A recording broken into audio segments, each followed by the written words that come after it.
नमस्कार विद्यार्थियों, आप सभी लोग का स्वागत है स्वास्थ्य कॉमर्स क्लासेस में। जैसा कि देखिए शाम के 4 बज चुके हैं और शाम के 4 बजे डेली हमारी क्लासेस शुरू हो जाती है regarding the upcoming competition exam of UP B Ed M Com. और ये देखिए बिजनेस ऑर्गेनाइजेशन एंड मैनेजमेंट की क्लासेस है जो बी कॉम के बच्चों को भी कंपटीशन एग्जाम में पूछे जाते हैं। ओके, तो इसीलिए देखिए बी कॉम के लिए भी क्लासेस है।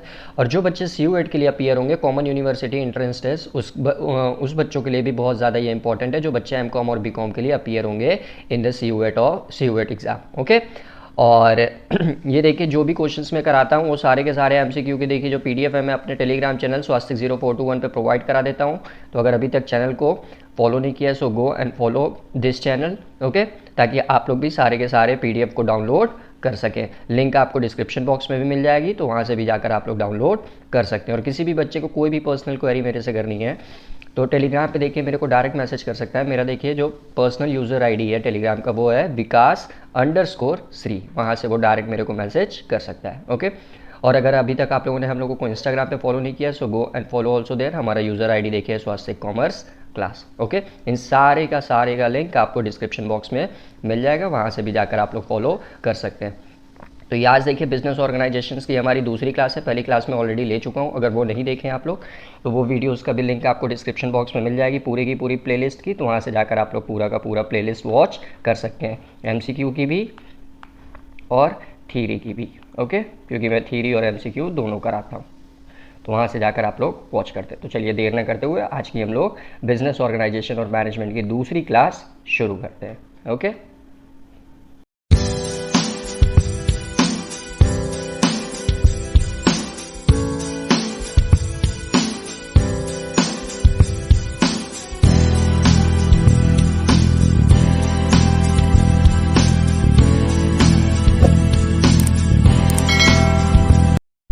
तो देखिए आज का हमारा पहला क्वेश्चन 41। क्यों पहला क्वेश्चन 41? क्योंकि मैं ऑलरेडी 40 तक के क्वेश्चन पहले के वीडियोस में करा चुका हूँ। ओके, तो चलिए हम लोग शुरू करते हैं।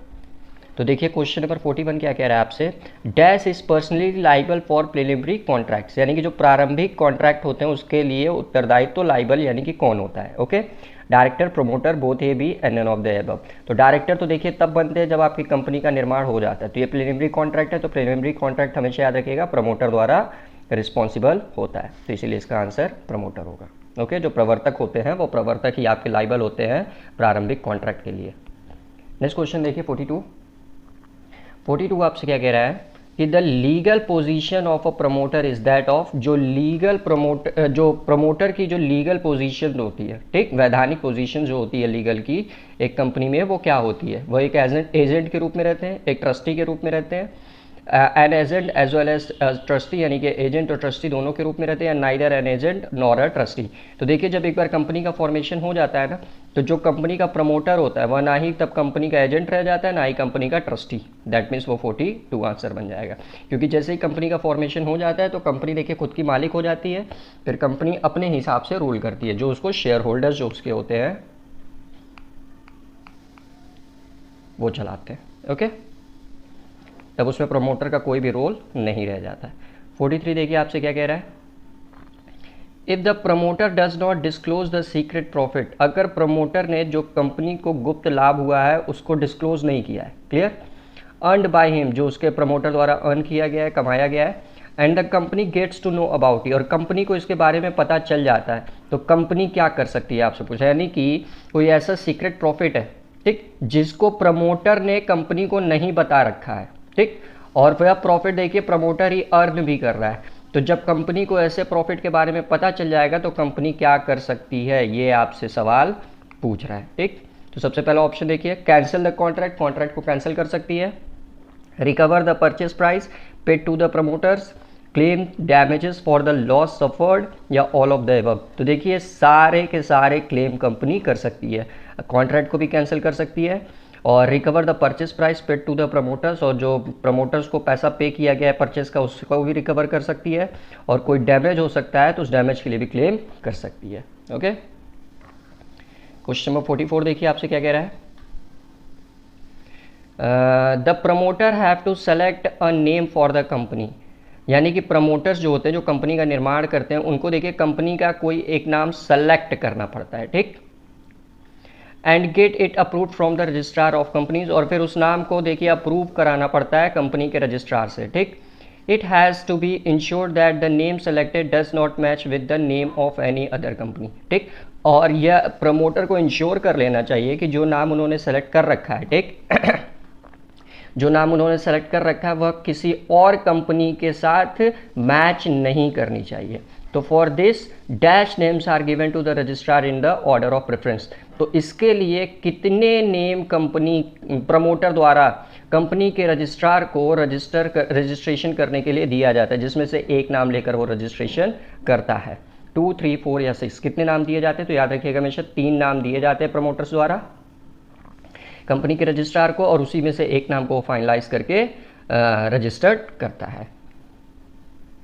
क्वेश्चन नंबर 45 देखिए आपसे क्या कह रहा है। The memorandum of association must be signed at least dash person in case of public company and dash person in the case of private company. यानी कि जो मेमोरेंडम ऑफ एसोसिएशन होता है, ठीक, जो मेमोरेंडम ऑफ एसोसिएशन होता है आपका, वह पब्लिक कंपनी तथा प्राइवेट कंपनी में मिनिमम कितने लोगों द्वारा साइन होना चाहिए? 2, 2, 7, 2, 5, 2 या नन ऑफ दीज। ये देखिए रिपीटेड क्वेश्चन है एक्चुअली। तो देखिए जो मेमोरेंडम ऑफ एसोसिएशन होता है पब्लिक कंपनी के केसेस में 7 लोग और प्राइवेट कंपनी में कम से कम 2 लोगों द्वारा साइन होना चाहिए। तो इसका आंसर देखिए बन जाएगा 7 और 2। क्वेश्चन नंबर 46 देखिए आपसे क्या कह रहा है कि the important document required to be submitted the registrar to get a company registered is dash are, ठीक। यानी कि वह कौन कौन से महत्वपूर्ण प्रलेख होते हैं जो कंपनी के प्रमोटर को, ठीक, कंपनी के रजिस्ट्रार के पास जमा कराने पड़ते हैं कंपनी के रजिस्ट्रेशन के लिए।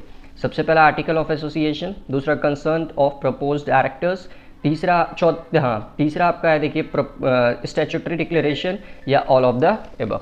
ओके, तो ये तो बहुत इजी क्वेश्चन है, इसका आंसर बन जाएगा all of the above. Okay, चलिए नेक्स्ट क्वेश्चन की तरफ बढ़ते हैं हम लोग।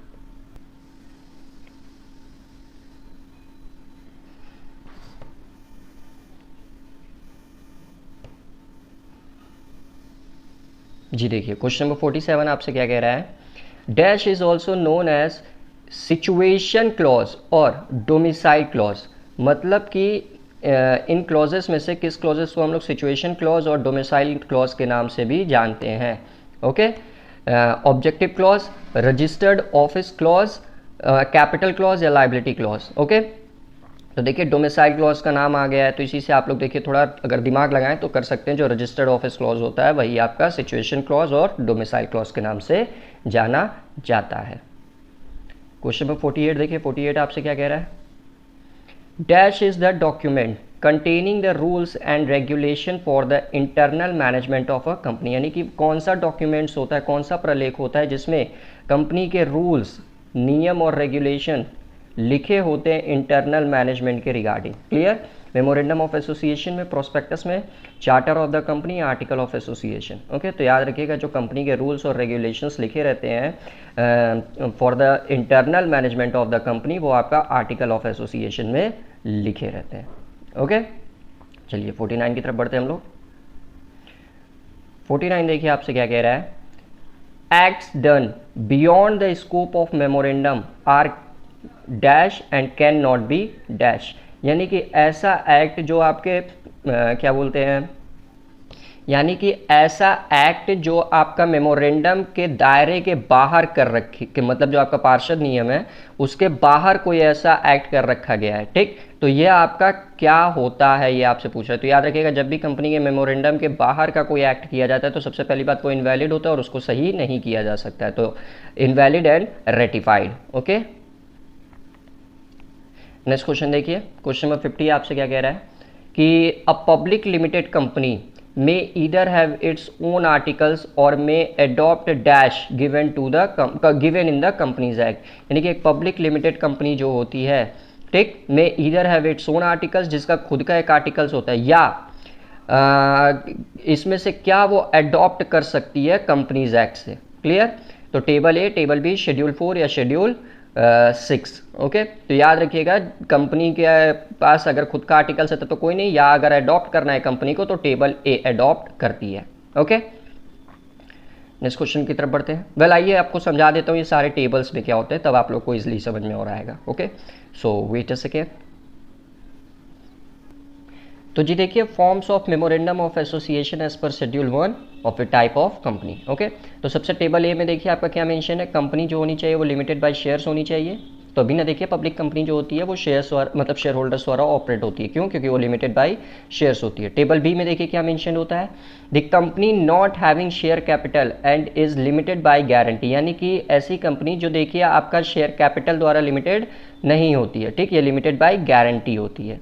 फिर टेबल सी में देखिए क्या होता है, company with share capital and limited by guarantee, यानी कि वह कंपनी जो आपका शेयर द्वारा भी लिमिटेड है और गारंटर द्वारा भी लिमिटेड है। टेबल डी में देखिए क्या कहता है, company the company not having share capital, यानी कंपनी के पास शेयर कैपिटल नहीं है और उसकी लाइबिलिटी देखिए क्या हो, अनलिमिटेड हो। ओके, और टेबल ई देखिए क्या कहता है आपका कि a company having share capital and unlimited liability, यानी कि ऐसी कंपनी जो देखिए शेयर कैपिटल भी जिसके पास हो और उसकी लाइबिलिटी अनलिमिटेड हो। ओके, ये सारे टेबल से स्क्रीनशॉट लीजिए, यहाँ से क्वेश्चन बहुत दिखते हैं बच्चों को, डायरेक्ट आपसे पूछ लेगा कि बताइए किस टेबल में मेंशन है कि कंपनी का शेयर कैपिटल भी होना चाहिए और लिमिटेड बाय गारंटर भी होना चाहिए। तो देखिए टेबल सी में मेंशन है, ठीक। तो देखिए इसी में होता है ना, कंपनी आपका शेयर कैपिटल भी होना चाहिए और लिमिटेड बाय गारंटी में भी होना चाहिए, तो टेबल सी में मेंशन है। तो ऐसे क्वेश्चन बहुत कॉम्पिटिशन एग्जाम में पूछे जाते हैं, ठीक। तो इसलिए इसका स्क्रीनशॉट अच्छे से ले लीजिए आप लोग। चलिए अब हम लोग अपने क्वेश्चंस पे आते हैं।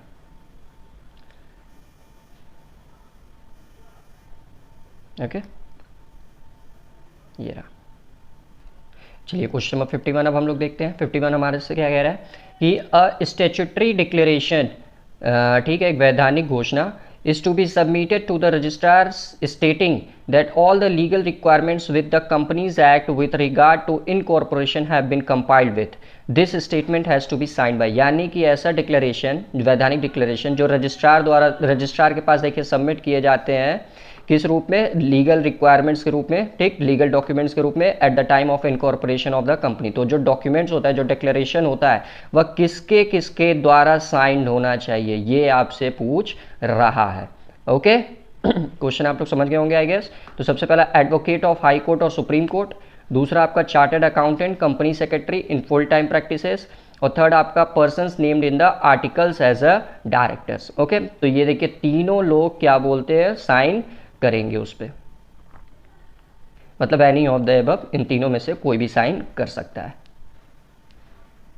जो भी डॉक्यूमेंट होंगे जो रजिस्ट्रार के पास सबमिट किए जाते हैं at the time of incorporation. 52 देखिए हम लोग पढ़ते हैं। 52 आपसे कह रहा है कि the amount of registration fees payable at the time of registration of a company, यानी कि कंपनी के रजिस्ट्रेशन के समय जो रजिस्ट्रेशन फ़ी पे की जाती है उस वो कितनी होती है वो पूछ रहा है आपसे। Clear? 10,000, 25,000, depend on the authorised capital of the company या none of the above. Okay, तो ये देखिए जो रजिस्ट्रेशन फ़ी पेमेंट की जाती है ना, वह आपके कैपिटल के अकॉर्डिंग ही पेमेंट होती है। याद रखिएगा, आपके कैपिटल के अकॉर्डिंग ही पेमेंट होती है, तो इसीलिए इसका आंसर बनेगा C, depend on the authorised capital of the company. Next question देखते हैं। 53 आपसे क्या कह रहा है। 53 देखिए आपका असर्शन और रीज़न का क्वेश्चन है। ध्यान से पढ़िएगा, ऐसे क्वेश्चंस में बच्चे बहुत गलत करते हैं, तो इसलिए ध्यान से पढ़िएगा ताकि आप लोग इस क्वेश्चन को अच्छे से समझ सकें। असर्शन देखिए आपसे क्या कह रहा है, जो कारण आपसे कारण ही शायद बोलते हैं, तो कारण देखिए आपसे क्या कह रहा है, management is a continuous process involving the integration of all functions, यानी कि प्रबंधन जो होता है वह देखिए कंटिन्यूअस प्रोसेस होता है, मतलब निरंतर चलने वाली प्रक्रिया जिसमें involving the integrations of all functions, जिसमें कंपनी के सारे कार्य समाहित होते हैं। ओके, अब इसका रीजन आइए पढ़ते हैं। Management first plans then organise and finally performs the functions of controlling. Okay, जो मैनेजमेंट होता है वो देखिए सबसे पहले प्लानिंग करता है, प्लानिंग करने के बाद से देखिए वो ऑर्गेनाइजिंग करता है, मतलब ऑर्गेनाइजेशंस का काम करता है, and finally perform the functions of controlling. Okay, तो ये देखिए आपका तथ्य और इसका ये कारण है, इससे संबंधित अब आपको आंसर करना है। तो इसमें देखिए क्या आपसे जो ऑप्शन पूछ रहा है कि ए और आर दोनों सही है, और आर देखिए करेक्ट आपका क्या बोलते हैं एक्सप्लेनेशन कर रहा है ए का, ठीक। दूसरे में भी देखिए बोला है कि ए और आर करेक्ट है, लेकिन आर देखिए करेक्ट एक्सप्लेनेशन नहीं कर रहा है ए का। नेक्स्ट में देखिए आपसे बोला है कि ए ट्रू है बट आर फॉल्स है, और लास्ट में बोल रहा है कि ए फॉल्स है आर ट्रू है। ओके, तो अब इस आधार पे आपको आंसर करना है। ओके, तो इस वाले क्वेश्चन में देखिए पहला ऑप्शन तो एकदम करेक्ट है। कैसे करेक्ट है कि मैनेजमेंट जो होता है वो देखिए कंटिन्यूअस प्रोसेस होता है, निरंतर चलने वाली प्रक्रिया होती है, ठीक, और involving the integration of all functions, और जिसमें कंपनी के सारे फंक्शन समाहित होते हैं। लेकिन रीजन आर देखिए गलत है। कैसे गलत है ये ध्यान से सवाल पढ़िए तब आपको समझ में आएगा। मैनेजमेंट फर्स्ट प्लान, जी बिल्कुल ये सही है। फिर उसके बाद देखिए वो ऑर्गेनाइजेशंस का काम करता है, जी ये भी बिल्कुल सही है। And finally perform the function of controlling, नहीं। उसके बाद देखिए वो कंट्रोलिंग का कार्य नहीं करता है। ऑर्गेनाइजेशंस के बाद आप लोगों को पता होगा जो मैनेजमेंट के कार्य होते हैं सब, चलिए आइए सब बता देता हूँ तब अच्छे से आप लोग को समझ में आएगा। सबसे पहला काम तो देखिए इसका होता है प्लान करने का, यानी कि सबसे पहला देखिए और जो बनेगा आपका प्लानिंग। प्लानिंग के बाद वेट अ सेकेंड,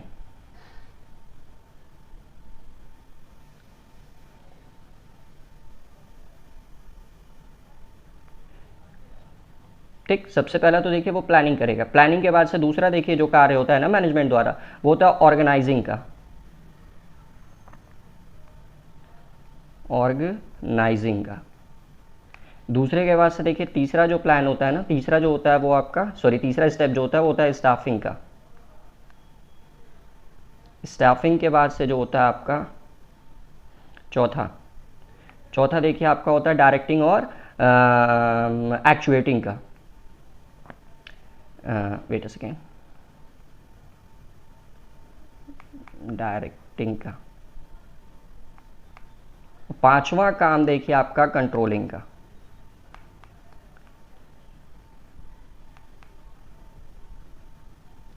और फिर उसके बाद से छठवां काम जो होता है वो आपका होता है कोऑर्डिनेशन का।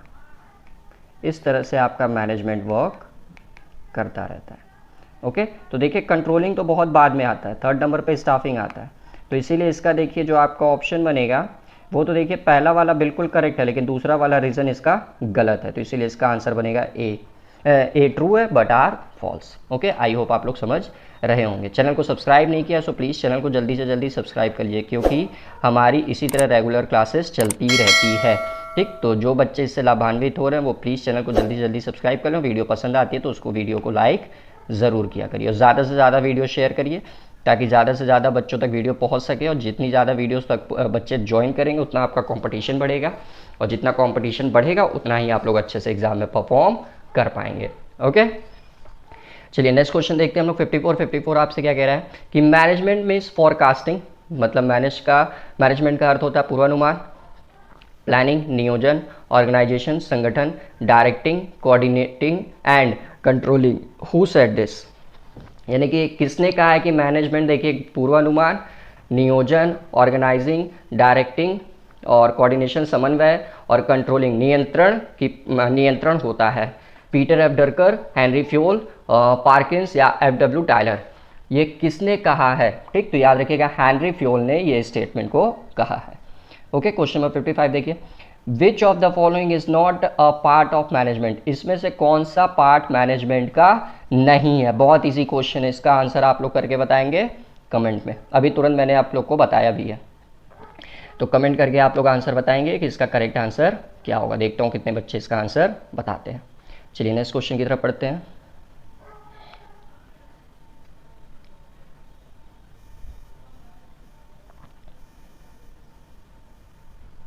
जी देखिए क्वेश्चन नंबर 56 आपसे क्या कह रहा है, management is an art of getting work done by others, यानी कि मैनेजमेंट एक कला है जो दूसरों से कार्य कराने की है, ठीक। यह स्टेटमेंट किसके द्वारा लिखा गया है, स्टेनली वीन्स, पीटर एफ डरकर, हेनरी फ्योल या हैरोल्ड कुंटज। तो याद रखिएगा ये जो बोला गया है कि management is an art of getting work done by the others, ये हैरोल्ड कुंटज का स्टेटमेंट है। ओके, नेक्स्ट क्वेश्चन की तरफ बढ़ते हैं। क्वेश्चन नंबर 57 आपसे कह रहा है which of the following statement is true, statement is false, is और आर फॉल्स, मतलब इसमें से कौन सा स्टेटमेंट आपका गलत है ये आपसे बताना है। तो management is a thinking functions of top level management. तो देखिए मैनेजमेंट के 3 लेवल होते हैं, आप लोग को पता होगा, ठीक। एक टॉप लेवल, एक मिडिल लेवल और एक क्या बोलते हैं सबसे छोटा लेवल जो होता है उसको लोअर लेवल मैनेजमेंट। ओके, तो देखिए जो मैनेजमेंट में थिंकिंग फंक्शन होती है, सोचने वाली जो फंक्शंस होती है वो टॉप लेवल मैनेजमेंट के पास होती है। तो जी हाँ बिल्कुल पहला स्टेटमेंट एकदम करेक्ट है।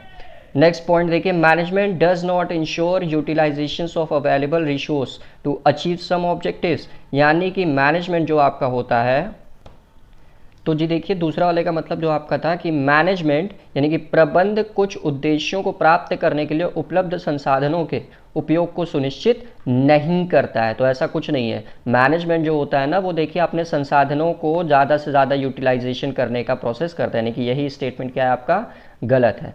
नेक्स्ट ऑप्शन पढ़ते हैं। Management means managing man tactful to getting done, यानी कि प्रबंध जो होता है वो देखिए जो मैन होते हैं, पुरुष जो होते हैं, ठीक, उनको टैक्टफुली यानी कि चतुराई से क्या बोलते हैं, प्रबंधित करता है कार्य कराने के लिए। तो ये भी देखिए ऑप्शन करेक्ट है। इसका देखिए ऑप्शन जो गलत बनेगा वो दूसरा बनेगा, but according to the answer दूसरा तो कहीं है ही नहीं। ये ओनली 3 नहीं, ओनली तब 2 होना चाहिए, क्योंकि दूसरा ये ऑप्शन गलत है। ओके, किसी बच्चे को अगर इस क्वेश्चन पे कोई कमेंट करना होगा तो कमेंट बॉक्स में ज़रूर करेगा। क्वेश्चन नंबर 58 की तरफ देखिए हम लोग बढ़ते हैं। क्वेश्चन नंबर 58 देखिए आपसे क्या कह रहा है। Father of modern management is, यानी कि आधुनिक प्रबंध के पिता कौन है। आधुनिक प्रबंध के पिता किसको जाना जाता है, Henry Fayol, Quintus O'Donnell, F.W.. Tyler या स्टैनली विंस। तो याद रखिएगा मॉडर्न मैनेजमेंट के पिता हेनरी फ्योल को जाना जाता है। ओके, नेक्स्ट क्वेश्चन की तरफ बढ़ते हैं।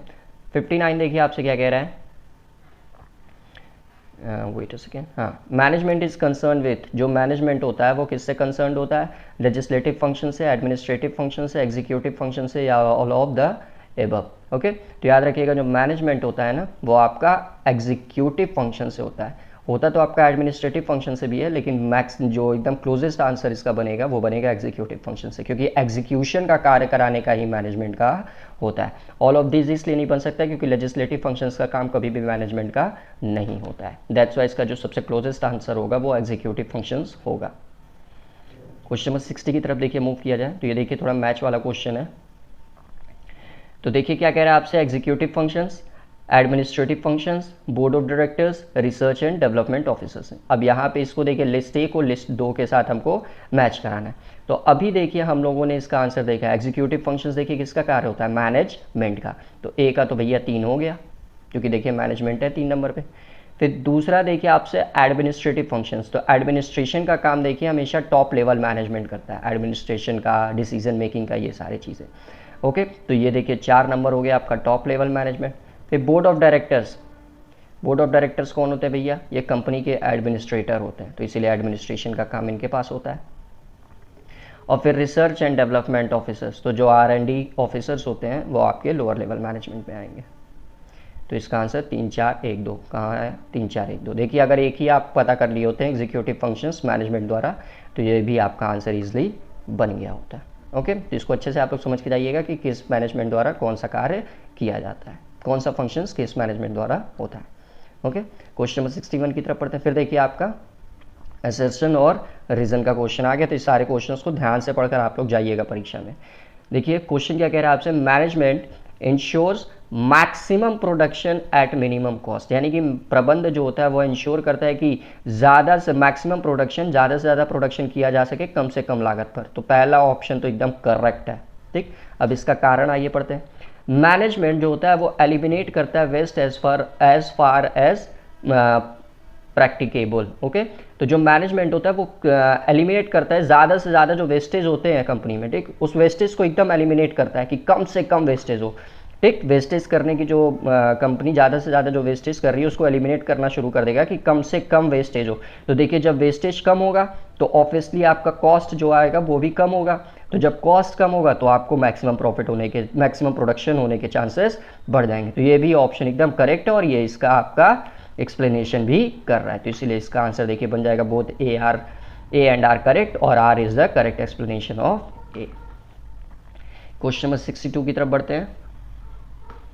62 देखिए आपसे क्या कह रहा है कि according to Fayol, okay, functions of management are, यानी कि हेनरी फ्योल द्वारा जो बताया गया है कि मैनेजमेंट के, प्रबंध के कौन कौन से क्रियाएं होती हैं, planning and organisations, direction and coordination, control या ऑल ऑफ द अबव। तो ऑब्वियसली ये सारी की सारी क्रियाएं होती हैं in the management. Okay, question number 63 की तरफ बढ़ते हैं।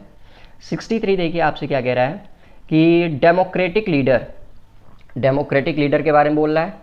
तो can avoid the exercise of authority, can avoid the responsibility for what happen to his organisations, must be तो इनफ टू विन फाइट, ये तो कभी हो ही नहीं सकता डेमोक्रेटिक कंट्री में। No must kick an employee when he is down, ये भी गलत है कि जब कोई एम्प्लॉय आपका क्या बोलते हैं डाउन हो, मतलब नीचे आ जाए, तो उसको आप किक कर देंगे, बाहर फेंक देंगे, तो ये दोनों तो गलत हो गया। तो डेमोक्रेटिक लीडर जो होता है वो देखिए हमेशा अवॉइड करता है exercise of authority. Okay, next question की तरफ बढ़ते हैं हम लोग। नेक्स्ट क्वेश्चन बढ़ने की तरफ देखिए, एक चीज़ आप लोग को पहले बता दूं कि देखिए मैं ऑलरेडी ना बच्चों को, वेट अ सेकेंड, थ्योरी में और एमसीक्यू में बहुत से चैप्टर्स करा चुका हूँ। जैसे थ्योरी में देखिए पहले ही बच्चों को मैं बुक कीपिंग एंड अकाउंटिंग करा चुका हूँ और इसका हम लोग एमसीक्यू भी सॉल्व कर चुके हैं। क्लियर? फिर उसके बाद से देखिए कॉर्पोरेटिव अकाउंटिंग की भी मैं थ्योरी और एमसीक्यू दोनों करा चुका हूँ। फिर देखिए इनकम टैक्स की मैं एमसीक्यू कराया था। ठीक, इनकम टैक्स के बाद से देखिए हम लोग मार्केटिंग का भी हम लोग थ्योरी एमसीक्यू देखिए दोनों पढ़े थे। मार्केटिंग के बाद से देखिए हम लोग पार्टनरशिप थ्योरी एमसीक्यू दोनों पढ़े अच्छे से काफ़ी। ठीक, फिर उसके बाद से देखिए हम लोग जो है पार्टनरशिप के बाद से फिर देखिए हम लोग मैनेजमेंट पढ़ रहे हैं अपना, बिजनेस ऑर्गेनाइजेशंस एंड मैनेजमेंट। ठीक, तो इसका भी देखिए हम लोग, इसका एक्चुअली क्या बोलते हैं थ्योरी नहीं किए थे, एमसीक्यू किए थे, क्योंकि ये देखिए ये एमसीक्यू के माध्यम से इजीली तैयार हो जाते हैं। तो देखिए मैं इतनी सारी चीज़ें आप लोगों को पढ़ा चुका हूँ। ओके, तो अगर ये सारी की सारी पुरानी वीडियोस आप लोगों ने नहीं देखी है तो डिस्क्रिप्शन बॉक्स में प्लेलिस्ट का लिंक आपको मिल जाएगा, वहाँ से जाकर आप लोग पूरा का पूरा वीडियो अच्छे से वॉच कर सकते हैं ताकि ज़्यादा से ज़्यादा आप लोगों का टॉपिक कवर हो सके। क्योंकि इतनी सारी चीज़ें देखिए मैं करा चुका हूँ, जिन जिन बच्चों का छोटा होगा उनके लिए बहुत बड़ी दिक्कत हो जाएगी। इसीलिए प्लेलिस्ट में जाइए और पूरा का पूरा वॉच करिए। ठीक, तो चलिए अब हम लोग नेक्स्ट क्वेश्चन की तरफ बढ़ते हैं अपने।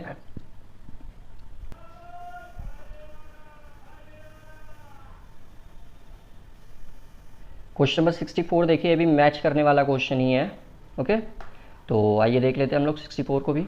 बोला है आपसे क्लासिक स्टाइल, फिर यहाँ पे ट्रांसफॉर्मेशनल स्टाइल, फिर ट्रांजैक्शनल स्टाइल और सिचुएशनल स्टाइल। अब इसको लिस्ट 2 से आपसे मैच करना है कि requires strong vision, leader changes the style according to the situations, requires less supervision या does not do well in all situations. Okay, तो देखिए जो क्लासिक स्टाइल होता है, ठीक, क्लासिक स्टाइल होता है, इसमें देखिए सुपरविजन की आवश्यकता कम होती है। ठीक, तो इसका देखिए ऑप्शन 3 बन जाएगा। फिर ट्रांसफॉर्मेशनल स्टाइल, तो ट्रांसफॉर्मेशन का मतलब क्या होता है कि नई चीज़ों को पुरानी चीज़ों को एकदम नया में ट्रांसफॉर्म करना। ठीक, तो पुरानी चीज़ों को नया में ट्रांसफॉर्म करना, इसके लिए क्या होना चाहिए, आपके पास एक विज़न होना चाहिए, एक सोच होनी चाहिए। तो इसीलिए इसका देखिए रिक्वायरिंग स्ट्रॉन्ग विज़न, तो इसमें देखिए 2।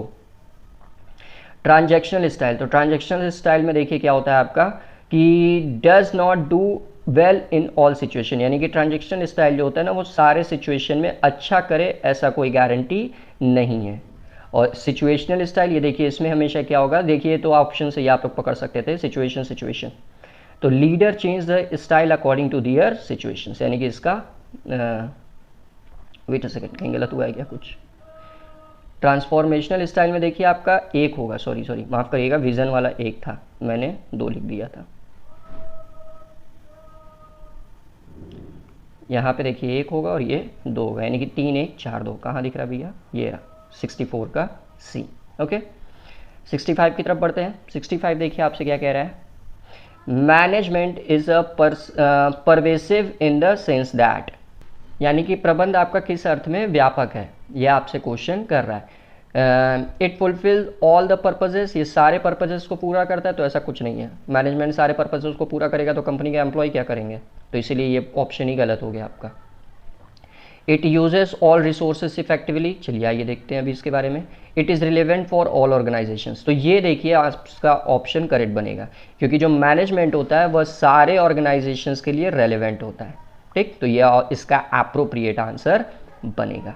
कुछ ऐसे क्वेश्चंस होते हैं ना जो देखिए कंडीशनल्स होते हैं, किसी बुक पे नहीं लिखे होते हैं, लेकिन थोड़ा अपने बुद्धि का प्रयोग करके उसका आंसर करना पड़ता है। ओके, तो एग्जाम में कुछ ऐसे क्वेश्चंस भी आप लोग को दिखेंगे, तो वहाँ पे थोड़ा दिमाग चलाइएगा, आप इजीली उस क्वेश्चंस को अटेम्प्ट कर पाएंगे कि चारों में से कौन सा अप्रोप्रिएट आंसर दे रहा है। कितने बच्चे तो ऑल ऑफ द एबव देख के उसी पर टिक मार देते हैं कि चलो भैया ऑल ऑफ द एबव दिया है, दैट विल बी करेक्ट, लेकिन ऐसा नहीं होता है। ऑप्शन को अच्छे से पढ़िएगा, देखिएगा कौन कौन से केसेस को फुलफिल कर रहा है, कौन कौन से केसेस को फुलफिल नहीं कर रहा है, उस हिसाब से अप्रोप्रिएट आंसर आप लोग करिएगा। ठीक, चलिए क्वेश्चन नंबर 66 की तरफ बढ़ते हैं।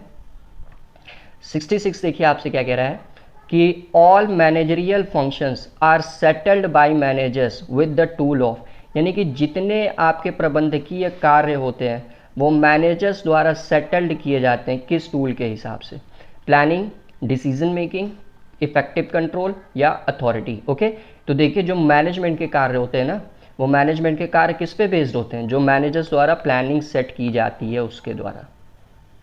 ठीक, और प्लानिंग जब सेट हो जाती है आपकी, प्लानिंग तो सेट हो गई है आपकी, अब मैनेजरियल फंक्शंस देखिए इस प्लानिंग के हिसाब से कार्य करना शुरू करेगा। क्लियर? अब फिर उसके बाद से क्वेश्चन देखिए आपसे क्या कह रहा है, are settled by managers with the tool of. अब ये जो प्लानिंग के कार्य होते हैं वह किस प्रकार से सेटल किए जाते हैं, आपसे ये पूछ रहा था। ठीक, कितने बच्चे तो बस प्लानिंग सुन के प्लानिंग मार दिए होंगे कि करेक्ट है, लेकिन यहाँ पूरा क्वेश्चन पढ़िए। पूरा क्वेश्चन में आगे बोल रहा है कि जो ये टूल्स होते हैं वो किस संयंत्र द्वारा ये प्लानिंग के कार्य को संभव बनाया जाता है। तो ये देखिए डिसीजन मेकिंग के माध्यम से होता है। ठीक, क्योंकि सब जानते हैं कि प्रबंधकीय एक मनोवैज्ञानिक प्रक्रिया है, तो इसीलिए डिसीजन मेकिंग इस पे बहुत इंपॉर्टेंट हो जाता है ताकि प्लानिंग को अच्छे से एग्जीक्यूट किया जा सके। ओके, क्वेश्चन नंबर 66 के बाद से 67 की तरफ बढ़ते हैं। 67 देखिए आपसे क्या कह रहा है, which of the following statement is correct, इसमें से कौन सा स्टेटमेंट करेक्ट है?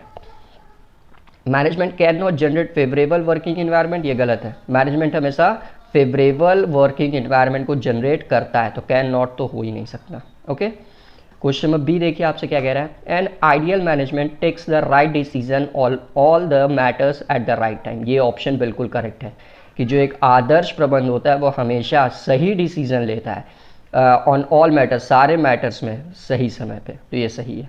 वैसे ये भी देख लेते हैं, management activities need not to be able result oriented, तो ये तो गलत है। ये मैनेजमेंट हमेशा रिजल्ट ओरिएंटेड ही कार्य करता है, तो इसलिए भी गलत है। बी इसका एकदम करेक्ट आंसर बनेगा। ओके, 68 की तरफ मूव करते हैं हम लोग। ये भी देखिए मैचिंग वाला क्वेश्चन ही है।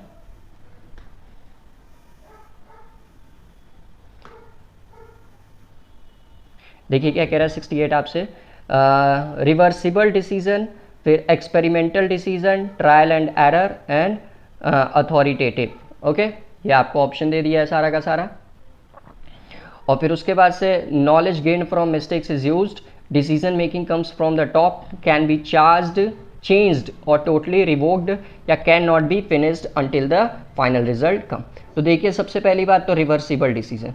रिवर्सिबल डिसीजन का मतलब क्या होता है? जिसको हम लोग प्रवर्तित कर सकें, रिवर्स कर सकें, बदल सकें। तो इसीलिए देखिए इसका करेक्ट आंसर तो ये जो बनेगा रिवर्सिबल डिसीजन का, वो कैन बी चेंज्ड और टोटली रिवोक्ड। ओके, 3 इसका हो गया। Next experimental decision. एक्सपेरिमेंट का मतलब क्या होता है? नई नई चीज़ें ढूंढना।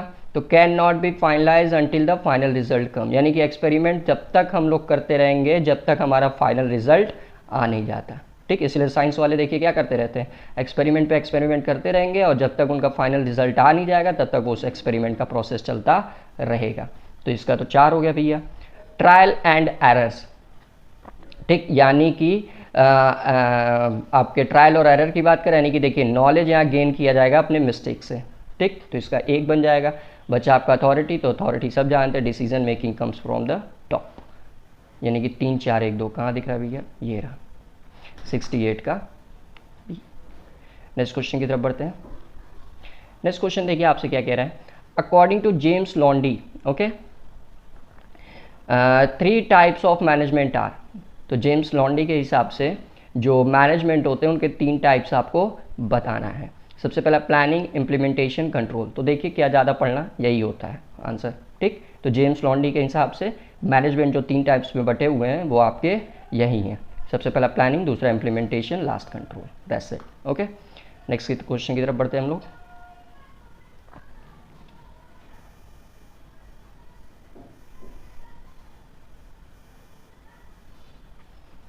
नेक्स्ट क्वेश्चन देखिए आपसे क्या कह रहा है, क्वेश्चन नंबर 70। क्वेश्चन नंबर 70 देखिए आपसे क्या कह रहा है कि वेट अ सेकेंड, कि विच of the following is not correctly matched, यानी कि इसमें से कौन सा ऐसा स्टेटमेंट है जो करेक्टली मैच्ड नहीं है।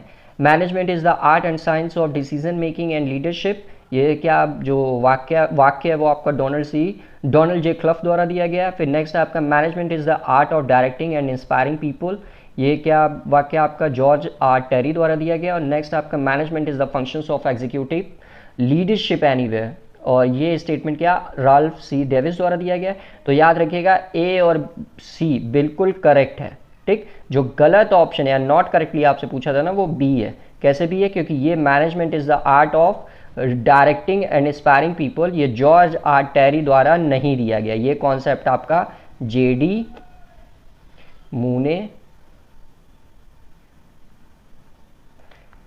एंड एसी रैले द्वारा दिया गया है। ओके, तो ये क्वेश्चन नंबर 70 भी हो गया। तो नेक्स्ट देखिए, एक्चुअली कल हम लोग करेंगे, आज देखिए 3 क्वेश्चन हम लोगों ने 30 क्वेश्चन टोटल सॉल्व किए।